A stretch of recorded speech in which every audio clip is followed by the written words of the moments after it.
মালদায় ধরা পড়ল H9N2 ভাইরাস। কালিয়াচক ১ নম্বর ব্লকের আলিপুর ২ নম্বর গ্রাম পঞ্চায়েতের শেরশাহী মিস্ত্রি টোলার ৪ বছর বয়সী এক শিশুর শরীরে H9N2 ভাইরাস ধরা পড়ল।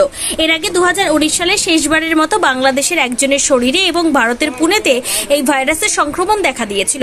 এরপর মালদার কালিয়াচকে ৪ বছর বয়সী এই শিশুপুত্রের শরীরে মিলল H9N2 ভাইরাস। এই বিষয়ে মালদা জেলা স্বাস্থ্য দপ্তর সূত্রে জানা গিয়েছে, জ্বর এবং পেটে ব্যথা নিয়ে গত ২৬শে জানুয়ারি মালদার কালিয়াচকের ৪ বছরের এক শিশুপুত্র ভর্তি হয়েছিল মালদা মেডিকেলে প্রায় ১ মাস চিকিৎসা চলার পর মার্চ মাসে তাকে কলকাতার নীলরতন হাসপাতালে রেফার করা হয়। নীলরতন হাসপাতালে ওই শিশুর সমস্ত ধরনের পরীক্ষার রিপোর্ট পজিটিভ না আসায় শেষে ওই শিশুর স্যাম্পেল পাঠানো হয় পুনেতে। ওই শিশুর রিপোর্ট রাজ্য স্বাস্থ্য দপ্তরের হাতে এসে পৌঁছায় আজ।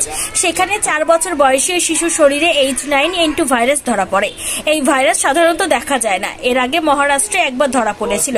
সাধারণত এই ভাইরাস মানুষ থেকে মানুষের শরীরে সংক্রমণ হয় না। ওই শিশুর পরিবারের ১৪ জন সদস্য রয়েছে। সকল সদস্যের পরীক্ষা করা হয়েছে। আমরা জানছিলাম প্রথমে কি পায়ে একটা পোকা কেটেছিল, পোকা কাটতে কাটতে একটা ঠান্ডা লেগে গেলো, জ্বর হলো, সন্ন্যালে ডাক্তারের কাছে গেল। এবার ওখান থেকে বললো কি রিপোর্ট করতে হবে। রিপোর্ট করার পর আবার মালদা সদরে ভর্তি করলো। করার পর ৮ দিন থাকলো, ওখান থেকে বাড়ি আসলো। বাড়ি থেকে আবার বেশি খারাপ হয়ে গেলো। আবার গেল মালদাতে ১ মাস থাকলো।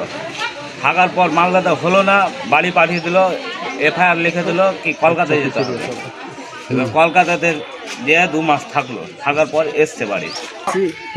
মানে আমি একটু আগে শুনলাম যে আলিপুর 2GPতে একজনের মানে ওই বার্ড ফ্লু হয়েছে।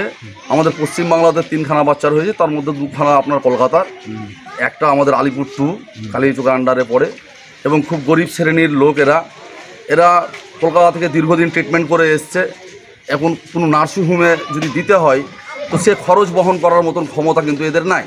কারণ বাচ্চাটার বাবা মাছ বিক্রেতা, মাছ বিক্রি করে, সামান্য রোজগার করে, কোনো রোজগার নাই, আর এমনি গরিব শ্রেণীর লোক। ফলে এরা নার্সিংহোমে ট্রিটমেন্ট করবে, সে পয়সাটুকু জোগাড় করতে পারছে না। এবং সর্বস্তরের মানুষের কাছে অনুরোধ করব, সে কালিয়াচকবাসী বা পুরো মালদা ডিস্ট্রিক্টের কাছে, পশ্চিমবাংলার কাছে, যে কি এদেরকে আর মানে অর্থনৈতিক সাহায্য দিয়ে যেন এদের পার্শ্বে দাঁড়ায়, যেন বাচ্চাটা বাঁচে। এবং এটাও বলবো, সরকারি হসপিটালে তো কোনো পরিকাঠামো নাই, বিভিন্ন কস্টলি নার্সিংহোমগুলো চলছে। সরকার স্বাস্থ্য দপ্তর এতে ব্যর্থ এরা। ফলে আমি সরকারের কাছে বিশেষ করে অনুরোধ করব এবং প্রশাসনের কাছে অনুরোধ করব যে BMS থেকে শুরু করে আপনার মেডিকেল কলেজ অবধি যে অক্সিজেনটা অন্তত বাড়িতে গিয়ে ফ্রিতে দেয়, জনগণের গরিব মানুষটার পার্শ্বে যেন দাঁড়ায়।